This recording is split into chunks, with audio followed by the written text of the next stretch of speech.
Avokat, mbrëmjen e dieshme, Shqipëria fitoi ndaj Serbisë dhe shqiptarët u tundën në përsheshe për të festuar fitoren. Çfarë të bëri përshtypje te kjo festë kaq e madhe? Njerë u kënaqa që fituam. Dhe nuk është një fitore që e fituam në shtëpinë tonë, domethënë në Shqipëri. Po është një fitore që e korrëm në shtëpinë e tyre, në vendin e tyre, në qytetin e tyre, me tifozët e tyre. Pra, rëndësia dhe vlera e kësaj fitore është e dyfisht. Po është edhe fitore politike, se ne praktikisht në fund të fundit me ata jemi në hasmëri. Sepse është një popull dhe një komb që kërkon të marrë gjysmën e Shqipërisë, të rimarrë prapë, se e mbajti 100 vjet, do që ta marrë prapë. Gjë që kuptohet që s'bëhet mik me ne. Fitoria që është shumë e madhe. Dhe reagimi i tifozëve shqiptar, i qytetarëve shqiptar, se si vetëm i tifozëve, se kur vjen puna për tek fitoria kombëtare, si jemi të tërë tifozë. Por kjo është një medalje që ka dhe anën tjetër. Cila është ana tjetër e medaljes? Mbrëm dolën 10 mijëra shqiptar që festuan dhe brohoritën për fitoren. Si shpjegohet që për braktisjen e Shqipërisë dhe për këtë politikë mizerabël që ndiqet në Shqipëri, për vjedhjen e pronave, për ikjen e qytetarëve, dalin braktisjen e vendit, braktisjen e prindërve, pse s'del njeri? Unë këtë pyetje kam të bëj shqiptarëve. Si shpjegohet që për sportin jeni të tërë gati dhe dilni, atje kur që fitoria është vetëm ajri, asgjë tjetër që merrni frymë, dhe nuk dilni kundër këtyre ligjeve makabre, antinjerëzore, antidemokratike, antikombëtare, që po miraton dhe po harton ditë për ditë kjo klasë politike? Kjo është fatkeqësia më e madhe jona. Kjo është fatkeqësia e këtij populli që nuk di ku të protestojë dhe për çfarë të dalë. Ne nuk themi të dalim të vrasme, të presme, të djegim, se jemi shumë pak, s'bëhet. Nuk duhet ta bëj. Dhe nuk e dëshirojmë këtë gjë. Por themi që del dhe kërko ato që të takojnë. Del dhe protesto kundër ikjes së rinisë, kundër ikjes së trurit, kundër ikjes së specialistëve, profesionistëve, kanë ikur të tërë, nuk gjen një punëtor, nuk gjen një specialist, nuk gjen një një suvaxhi nuk e gjen. Më. Pra, ku po vemi? Pse jemi kaq të shkathët për të dalë, për të protestuar për sportin, dhe jo për problemet kombëtare? Janë probleme kombëtare, më zotëri, të merret toka me ligj dhe nuk ndihet kurkush. Këto janë të dy anët e kësaj medalje të ndeshjes dhe të fitores tonë dje në Serbi. Avokat, si shpjegohet, çfarë mendon ti se ndodhe realisht që shqiptarët janë të gatshëm për dalë për të festuar për kombëtar, normalisht që bëjnë mirë që dalin, por siç dalin për kombëtaren, pse nuk dalin dhe për hallet e tyre? Nuk dua të acaroj qytetarët shqiptarë. Se po t'u them të vërtetë, do acarojnë dhe do thonë që punë ke ti pse na fyen të tërëve. Nuk mund ta them. Ç'a të them? Të them që janë patru? Të them që janë pa identitet kombëtar, pa ndjenjë kombëtare, pa dhimbje për pronën? Ç'a të them? Të them që pjesa më e madhe e rinisë, rreth 70% edhe forcës së aftë për punë ka ikur jashtë shtetit, ka emigruar. Të them që kanë lënë prindërit edhe u vdesin vetëm në shtëpi. Të them që vdik burri botës në shtëpinë e tij dhe u gjend mbas 6 muajsh. Çfarë të them? Kjo është fatkeqësi kombëtare. Vdekja e nervit për të kërkuar atë që të takon është fatkeqësi kombëtare. Po ka dhe një anë tjetër, një faktor objektiv politik. Në Shqipëri, me ligj është ndaluar referendumi kombëtar. Me ligj, nuk bën vaki. As i vendi botës nuk ka një ligj të tillë, përveç Kim Jong-ut në Kore. Me ligj ti nuk ke sindikata. Pra, kur nuk ke sindikata që do organizojnë qytetarët e thjesht pa përkatësi partijake, dhe t'i nxjerrin në rrugë dhe të kërkojnë ato që duhet kërkuar. Kur ke një kryeministër që thotë hajde ne investoni në Shqipëri se këtu nuk ka sindikata, nuk u shqetëson njeri me greva që tu pengojnë prodhimin. Atëherë pse të dalë shqiptare? Ka humbur shpresën. kjo situatë është që shqiptarët kanë humbur shpresën, dhe kur ke humbur shpresën, ke humbur gjithçka. Populli thotë shpresa vdes e fundit, këta dhe shpresën e kanë humbur shqiptarët. Dhe kur them këta, them për rinjë, se unë jam pjesë e Shqipërisë, edhe pjesë e këtij populli, po nga unë do presën, nga 80 vjeçar, s'ka shpret. Rinia ka humbur shpresën. Dhe nga që kanë humbur shpresën, thonë, kanë nxjerrë atë që nxitet dhe pompohet nga politika dhe nga pushteti. Shqipëria s'bëhet. Këtu s'bëhet më. Të tërë këtë fjalë thonë dhe kësa s'ne ikin. Dhe nuk del kryeministri shqiptar dhe qeveria shqiptare dhe presidenti shqiptar të thonë, ore, pse kemi humbur shpresën? Ç'është kjo? Dalim të bëjmë një ligj për të mbrojtur prodhimin vendas. Pse janë të lira prodhimet serbe që vijnë në Shqipëri dhe janë të shtrenjta produkte shqiptare? Pse është mi shtrenjt prodhimi i grurit në Shqipëri se sa ai që na vjen nga Serbia? Sepse ka një politikë antikombëtare, ka një politikë anti-shqiptare, ka një politikë vrasëse e qytetarit shqiptar, e punëtorit shqiptar, e bujkut shqiptar. Pra kjo i bën njerëzit që t'ikin. Dhe vemi nga vemi, do vemi tek qeveria, tek udhëheqja e shtetit. Janë ligjet edhe te parlamenti, janë ligjet që miraton ky parlament për të lehtësuar ardhjen e produkteve ushqimore që nga mielli, zarzavatet, perimet, fruta, dreqimet, tëra vijnë nga jashtë. Dhe prodhimi vendas, dhe në vend tokat tona, fushat tona rrin djerr. Pse? S'ka interes të punojë. Gjithë bota fermerit ja jep naftën për të punuar makineritë bujqësore me 30% të vlerës që ka tregu. Ne kemi 100% me vlerën e tregut ja japim bujkut naftës. Që interes ka ai të punojë? Se nuk i del llogaria. I keni parë në përfusha kur dalin lush një fermerët edhe thonë nuk më leverdis që prodhoj sepse s'kam ku ta çoj dhe nuk më leverdis se kam çmime shumë të larta të naftës që është kryesora, pastaj pesticide, herbicide, më thash që janë të domosdoshme dhe plera kimike që janë domosdoshme për prodhimin. Pra është politika e shtetit që e gropos Shqipërinë, është politika e këtyre politikanëve që vret prodhimin vendas dhe përzë shqiptarët jashtë shtetit. Për këtë duhet të ngrihen siç u ngritën dje për sportin, ja për këto fakte. Po më dëgjojnë, të organizohen të dalen, s'ka nevojë për të rënë dikush birbilit. Si duan të bëjnë?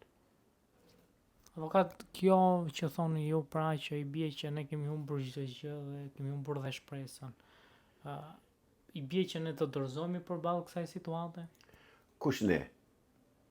Ne qytetarët, njerëzit. Jo, unë nuk dorëzohem dhe fakti që jam këtu me ju dhe po them këto që them, do të thotë që nuk jam dorëzuar. Të tjerët janë dorëzuar patjetër. S'bëhet fjalë fare. Pjesëmarrja e qytetarëve shqiptarë mbrëm në festimin për fitoren me Serbinë tregon që shqiptarët për çështjet e brendshme, kombëtare, ekonomike, sociale, shoqërore janë dorëzuar politikës së parlamentit anti-shqiptar që qeveris sot Shqipërinë. Avokat, do t'ju pyes në lidhje me një rast në fakt ku bëhet fjalë për vrasjen e gjyqtarit Astrid Kalaja, ku u pa një masë mbështetëse ndaj vrasësit të gjyqtarit. E ndërkohë, pasi ndodhi gjithë kjo histeria kolektive që u mbështet vrasësi në fjalë, në fakt në kodin e ri penal është parashikuar që ai që mbështet, po themi, vrasësin dënohet deri në 3 ose 4 vjet burg. Ky është një ligj antinjerëzor, antidemokratik, antipopullor. Dhe nuk do bëhet ligj. Ky është një projekt ligj, por nuk mund ta bëj. Sepse në fundit ne jemi një vend që pretendojmë që të shkojmë në Bashkimin Evropian. Dhe në Bashkimin Evropian nuk shkohet me ligje diktatoriale. Zotëri, qytetarët s'kan që bëjnë drejtësisë në përgjithësi dhe mbështesin atë qytetarin shkodran që ekzekutoi gjyqtarin në sallën e gjyqit, sepse i kishte ardhur në majtë hundës. Po zgjidhja nuk është ajo që bëri ai. Zgjidhja është kjo që them unë, dhe që thash pak më parë në fjalën time, që ne duhet të ngrihemi kundër kësaj drejtësie dhe kundër kodi zgjedhor, kundër këtij sistemi, kësaj reforme tash të quajtur në drejtësi, që u programua, u pretendua dhe u propagandua në mënyrë të llaktarshme në të gjitha mjetet e informacionit masiv, që do ishte shpëtimi i drejtësisë. Shikojni në datën 21 korrik 2016, kam thënë eksaktësisht atë situatë, atë gjendje të drejtësisë që është edhe sot, dhe që sot është shumë aktual. Pra pas 9 vjetësh, po më 10 tani, kam parashikuar dhe kam thënë që do ndodhë kështu, që nuk do bëhet reformë drejtësi, dhe pikërisht reforma në drejtësi pollikrimin. Kjo reformë drejtësi që bën këta, jo vetëm që nuk bëri drejtësi, por pollikrimin. Sepse u hoqën gjykatat e apelit në përrethe, u shkurtuan gjykatat e shkallës parë, u shkurtua në mënyrë drastike dhe mbeti vetëm 30% e personelit gjyqësor dhe për gjykata dhe në për prokurori, atëherë drejtësi kërkon ti. Pra, kjo vrasje që bëri ai njeri, ai qytetar shkodran, është produkt i reformës së drejtësi, dhe gjyqtarin nuk e vrau ai që shkrepi këmbëzën, gjyqtarin e vrau reforma në drejtësi, gjyqtarin e vrau qeveria shqiptare, gjyqtarin e vrau parlamenti shqiptar, gjyqtarin e vrau kryeministri shqiptar, e vrau presidenti shqiptar që miraton dhe pranon ligjet e kësaj natyre. Pra, ti thuash qytetari se pse mbështet ti atë që vrau, zotëri, ti me këtë në vend që të pjellësh ti, thot populli. Se nuk mund të bësh gjithë popullin armik ti. Se ti e shikon që kjo është një urrëtie masive ka që i këti sistemi gjyqësor që ke. Dhe praktikisht është numri dosjeve që flet nuk ka nevojë të flas as unë, as ti, as kush. Shkoni, bëni inventarin sa dosje janë të pastudiuara. Sa dosje janë të pa gjykuara. Bëjnë dhe atë krimin tjetër juridik që thonë u bë gjykimi në dhomën e këshillimit. Ç'është kështu më? Ka mbetur drejtësia, është rikthyer në kohën e Enver Hoxhës të vitit 45-50. Gjyqtarët dhe prokurorët janë bashkë, janë në një zyrë, i marrin bashkë vendimet. Avokati ishte jashtë. Në fakt çfarë ndodh? Po të marrësh atë peshoren e drejtësisë, peshorja e drejtësisë ka në njërën anë prokurorin, tjetër anë avokatin dhe në mes është gjyqtari. Tani jo, tani janë prokuror dhe gjyqtar bashk, avokatin ne pranofshin të jetë pjesës e gjyqit, dhe kjo është drejtësia e bërë deri tani. Pra një drejtësi tipik komuniste e diktaturës së Enver Hoxhës. Se Brezili 40 vjeç e lartë nuk e din ç'është 40 vjeç e poshtë, domethënë që janë të datëlindjes vitin 1980. E këtej as e kanë idenë fare që është diktatura. As e dinë se si ka jetuar ky vend, ky popull. E kanë harruar qytetarët e Tiranës, shishet e ato qeset dhe gurët që vinin në radhë e dyqaneve të Bulmetit për të marrë 1 litër qumësht. Kanë harruar që ngelin dyqane që s'kishin një kokër qep. Kanë harruar mizerablën dhe burgjet që ishin plot me njerëz të pafajshëm sepse u ankuan që s'ka patate apo s'ka bukë. Pra, kjo drejtësi është, me ata merret dhe tani, nuk merret me peshqit e mëdhenj. Me ata që, se ju i ndiqni dhe shikoni që deri më sot, në sistemin e drejtësisë janë gjykuar qindra edhe mijëra raste për gjëra nga më ordineret. Dhe asnjë prokuror nuk thotë, ore dalin sikse po na dalin nga kontrolli i lartë i shtetit, dalin vjedhje të llaktarshme deri në 3 miliardë euro. S'ka njeri përgjegjës për këto, se dalin emrat e hajdutëve.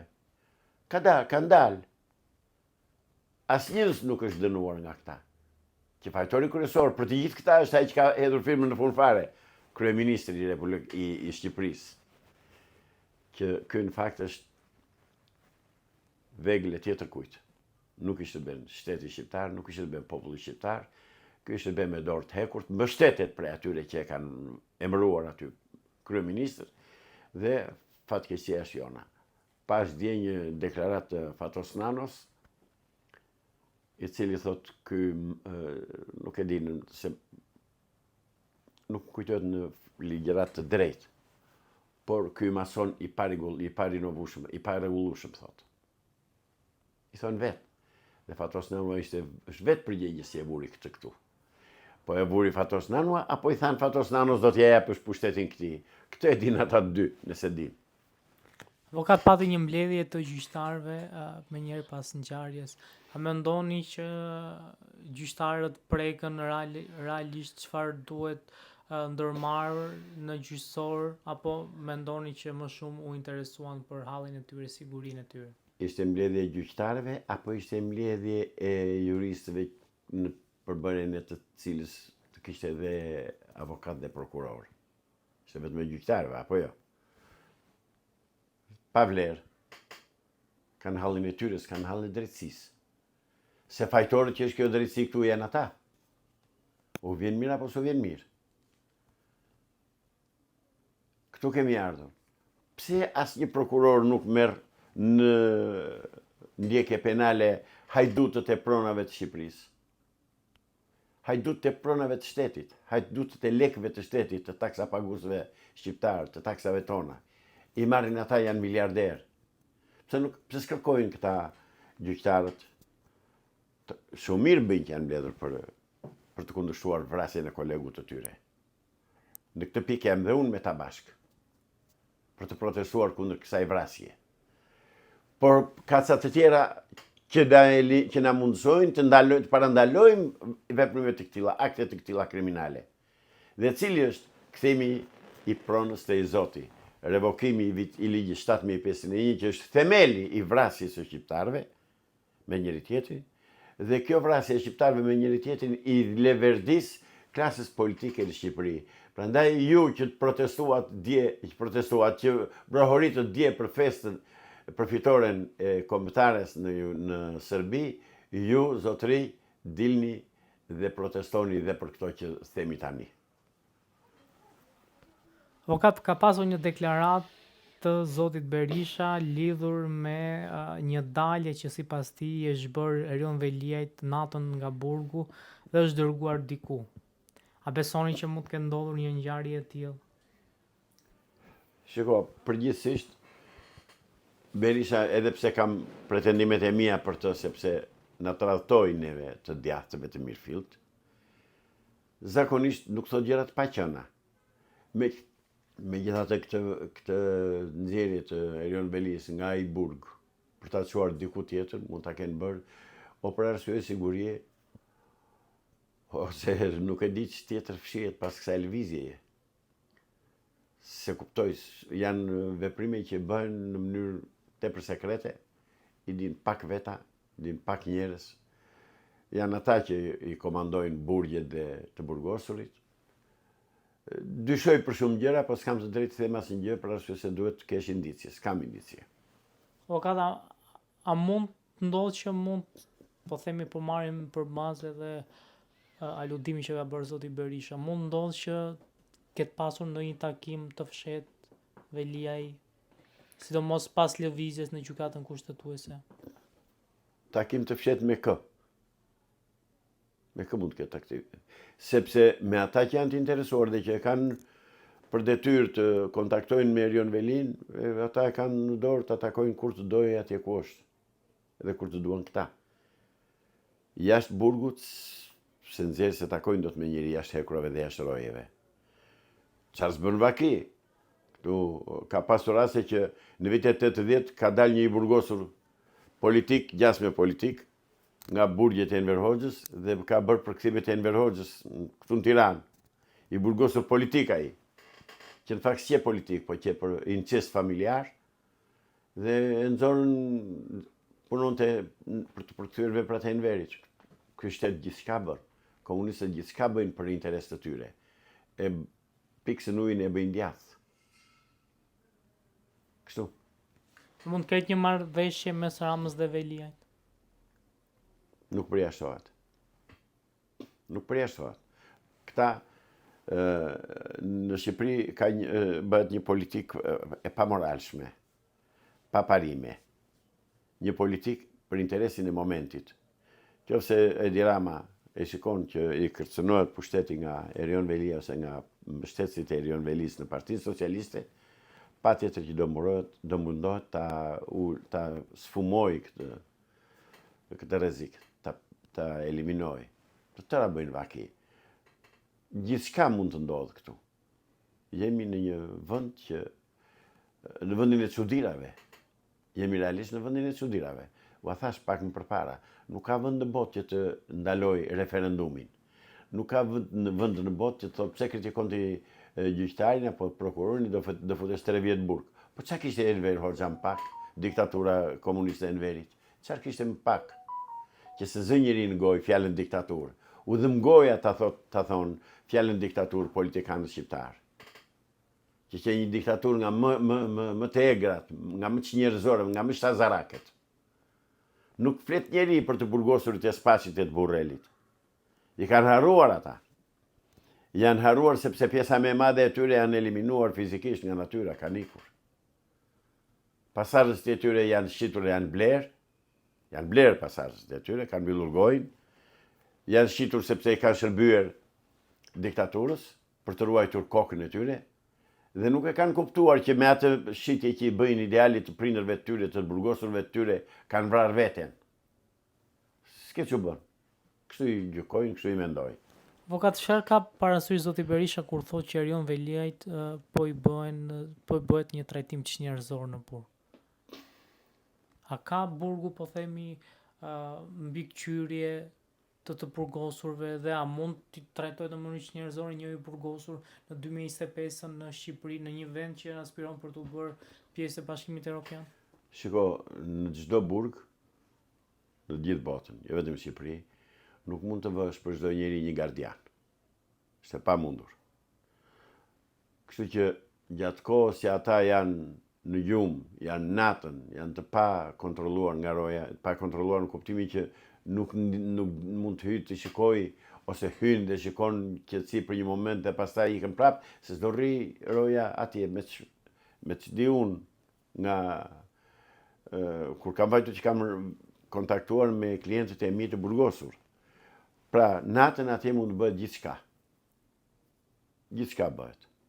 Rrihen, vriten, bëjnë çfarë të duan. Në përburgje janë organizuar gjithmonë klika, grupesh të veçanta që nxjerrin një kapo në krye dhe ai kapo pastaj ka ata mbështetësit e tij dhe bëjnë komandën. Këto ndodhin. Dhe Berisha këto i di shumë mirë se ka qenë kryeminist, se ka qenë president. Dhe nuk flet kot. Avokata, besoni që do ketë zgjedhje të Bashkisë Tiranës pas vendimit gjykatës kushtetuese me 31 tetor? Juridikisht nuk ka, nuk duhet të ketë. Mirë po, këtu s'ka asnjë gjë juridike, këtu s'ka asnjë zbatim ligji, këtu është shkelur kushtetuta me të tëra, në të tëra aspektet e saj kushtetuta është e shkelur. Është shkelur kushtetuta që te pronat, e ligji 41 pronës që të prona është e shenjtë. Ky pronë e bëri paçaure, leck, që e merr kur i do qefi dhe e lë kur i do qefi dhe pasuron kë i do qefi. Pra këtu gjithçka ndodh, zotëri. Asnjë gjë nuk përjashtohet këtu. Avokat, në medje është raportuar që kryeministri Rama ose Këshilli i Ministrave ka marrë një vendim ku shpenzimet e zotit Rama, pra për udhëtimet do të jenë sekret dhe nuk do i jepen asnjë lloj informacioni lidhur me sa shpenzon kryeministri Rama kur udhëton jashtë vendit. Kësaj thon të vjedhë sharkën e shtetit me ligj. As më shumë as më pak. Pra han plaçka themi neve ande. Dhe këtë han plaçka e përdorim për qend kobar, për qend hajdut. Tani që të ndaloj me ligj dokumentimin dhe publikimin e shpenzimeve, kjo është vjedhje e pastër fare vjedhje e pastër, po me ligj. I vë kapellën e ligjit, pardesynë e ligjit, edhe është në rregull ai. Pastaj se sa harxhon ai dhe i harxhon për udhëtime apo i harxhon për qefe, ku shkon e nga shkon, kjo është pastaj që me det dorë ti shkon te kusallart e tij, te padronët e tij, te masonët, të Sorosi dhe tek përfaqësuesit e Sorosit kudo që janë në Evropë. Kjo është vjedhje e pastër vjedhje shtetërore. Avokat, kam dhe i pyetje të fundit, është raportuar kohët e ditët e fundit që në jug të Shqipërisë ka pasur një shtim po themi të interesimit të personave të ndryshëm për të blerë prona. Ju duke qenë se jeni dhe nga ajo anë, a keni informacion të tillë që është raportuar? Mua jo më larg se djem ka ardhur një informacion nga qyteti i Vlorës, ku një avokate, nuk di të tjerë mund të jetë shumë avokat, ka kontaktuar me qytetar të banor të rrethinave të Vlorës, sidomos nga Topalltia, dhe u ka kërkuar që të blej toka në sasi të mëdha. Domethënë si përfaqen sasi të mëdha dhe mundësisht të jenë toka ku ka ujë. Por avokatja nuk del të thotë se ka përfaqëson. Dyshimet e mia të arsyeshme janë që këta klientë në hije që s'dalin fillim, duke u thënë qytetarëve që s'ka gjë dhe pa dokumenta, dhe pa certifikat pronësie, i bëjmë ne vetë ato, ju vetëm të merrni para të bëjmë letrat bashkë dhe e zgjidhim ne problemin. Pra këtu kjo do të thotë që ka blerës të fuqishëm dhe me mbështetje politike brenda vendit. Dhe dyshimet e mia shkojnë tek hebrejt, te qifutët. Se sa është e vërtet, nuk e di, s'kam të dhëna. Kjo që them unë, ky informacion që jap unë, që më erdhi nga Vlora dje, dhe më ka ardhur dhe me mesazh, duhet të vërë në lëvizje shërbimin informativ shtetëror, prokurorin e shtetit, SPAK-un dhe presidentin dhe nëse nuk është pjesë e lojës edhe kryeministri. Por ky informacion ka ardhur, kanë kërkuar jo vetëm Topallti, rreth rrotull në Vosel, se Urës mi folit e ku di unë ato zonat andej Topalltis Vlorës, e kështu quhet ajo pjesa fusharake, po kanë vajtur dhe kanë kërkuar deri në Kallarat, në lumin e Vlorës. Pra, kush janë këta blerës enigm? Kjo avokatja kë përfaqëson? Kush i ka thënë që çketi dil ti se i bën letra ti se jemi ne pastaj? Ky është fakti që më është njoftuar, që më është raportuar, se çfarë do bëj shteti nuk e di. Unë u bëj thirrje qytetarëve të Vlorës, çoni dhe mos jepni as 1 centimetër katror të huajve, sepse me kushtetut nuk lejohet shitja e truallit, e trojeve. Bëni si doni. Avokat, faleminderit shumë për intervistën. Edhe unë faleminderit ju për intervistën.